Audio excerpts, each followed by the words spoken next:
What's going on, boys and girls? What's up, world? Austin John Plays here, and today we're going to be going over every single thing to do post-game in Legend of Zelda Breath of the Wild. Yep, you destroy Ganon, you got a bunch of seeds and shrines and orbs and all that fun stuff, but there's a lot to do in this game and, well, it's kind of overwhelming.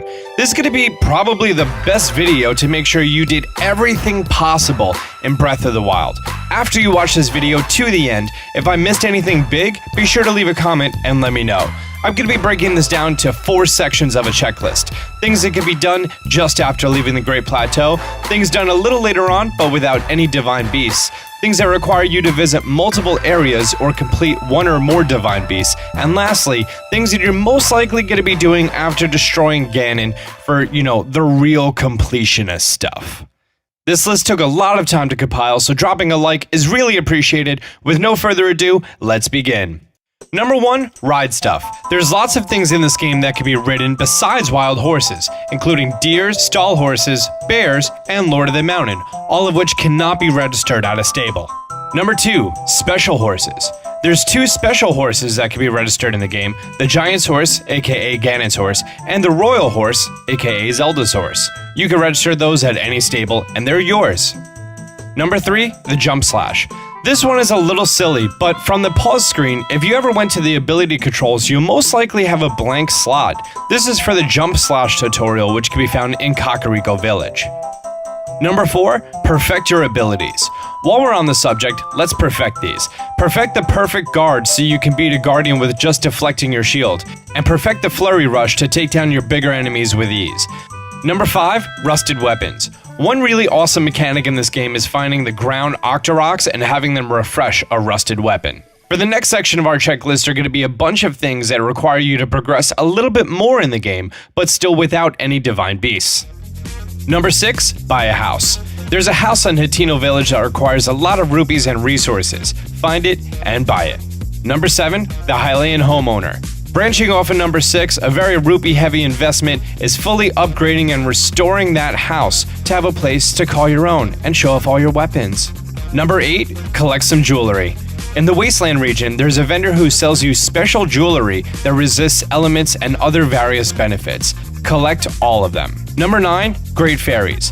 Find and pay off all 4 of the somewhat rapey Great Fairies. Number 10, the Horse Fairy. Find and pay off the less rapey but much creepier Horse Fairy. Number 11, the Royal Guard's weapons. At any point in the game, you can make your way inside of Hyrule Castle, and there's several areas that are going to house some of the best weapons in the game, the Royal Guard's weapons. Find all 4. Number 12, the Hylian Shield. Also in the castle, obtainable at any time, which requires you to defeat only one enemy, you could get the Hylian Shield and have it for the entire game. Yay! Number 13, the Spring-Loaded Hammer. Find Kilton at Skull Lake, and then you find him again, and then buy the Spring-Loaded Hammer, which is a lot of fun to use. Number 14, the Ancient Blade Saw. This can only be obtained at one location of the game, and requires you to carry a blue flame a pretty long distance. Find it and buy it. Number 15, activate all towers. Activate all the towers in the game and uncover the entire map. Now, I'm going to throw this one right here as an optional. Destroy Ganon before having any divine beasts conquered. It's going to be a really great feat to be able to do this because you're not going to have the best of weapons, hearts, or divine beasts cleared which help you in the final fight, so totally optional.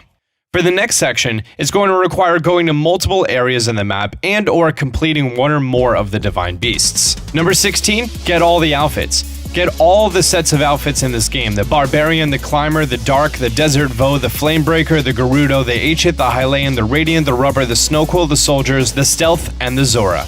Number 17, Monster Masks. Get all of the Monster Masks from Kilton. That way you can blend it with enemies. Number 18, the Champion's Abilities.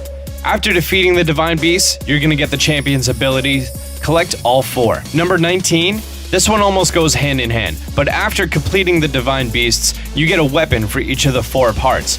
And that weapon, if it ever breaks, it could be repurchased from the person you got it from. Number 20, Tarrytown. After buying your house, it begins a side quest for Tarrytown, which is a very resource-heavy side quest, and it involves you recruiting people from all over the world to start this new community. However, the ending is pretty much one of the most fulfilling things you're ever going to find in a Zelda game. Number 21, dog. That's why you're my D-O-G-E. My dog. I don't know if everyone's going to get that reference. There are dogs in this game that when you make them happy and make them your bestest buddy and tell them that they're a good boy, they bring you to a hidden treasure. Find all 14.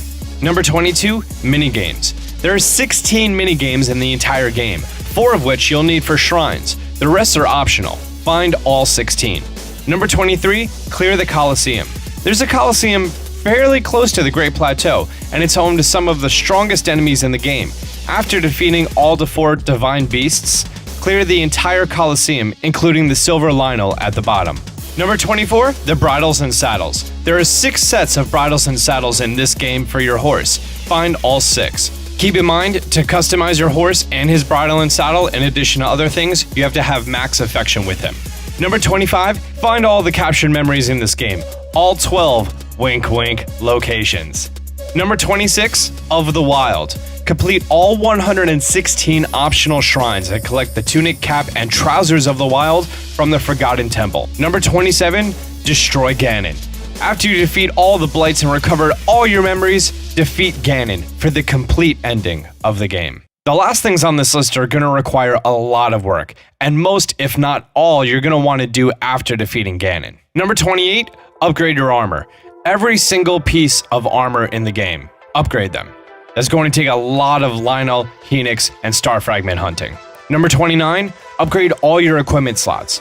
Every Korok seed you find, which, for the record, I'm convinced that you startle the Korok, and then he poops because you scared the shit out of him, and then he gives you that poop, which is a Korok seed because they reproduce asexually. You only need to find 441 to unlock every inventory slot to max. Number 30, complete all the side quests. There's 76 in the entire game, not including the shrine quests. Find and complete all 76. Number 31, 32, and 33, Medals of Honor, for the Molduga, Talus, and Helix. After defeating Ganon, speak to Kilton again, and he's going to award you with Medals of Honor for defeating a certain amount of these 3 enemies. Number 34, Hetsu's Gift, the biggest troll of all Nintendo games ever. Completing all 900 Korok seed puzzles gets you Hetsu's Gift, which is just a larger golden poop. And lastly, number 35, and I made this one last because not many people even really think about it, complete the Hyrule Compendium. Take pictures of all 385 entries in the entire game, every creature, monster, material, weapon, and treasure in the entire game. From number 1, which is Horse, to number 385, which is the Luminite Stone Deposit, all 385 entries. I'm also going to throw in 4 bonus ones that are optional at this time that you can't do without amiibos or some other method, so they're completely optional. Number 1, get the Link outfits from the previous games with the Link amiibos. Number 2, get Epona with the Smash Bros. Link amiibo. Number 3 and 4 is get the Of the Sky outfit and the Fierce Deity outfit, which these 2 are from amiibos that are currently not released yet, so you can only do it with a spoofed NFC chip or card. So boom, 35 things for you to do in Breath of the Wild besides the main story. So for anyone who defeated Ganon, controlled the Divine Beast, and almost completed all the shrines, the world just got a lot bigger. Did I miss any big ones? Leave a comment down below. Until next time, Austin John out. Be sure to like this video and subscribe. I'm going to be giving you guys lots of helpful videos in the next following days and weeks. Till next time, Austin John out.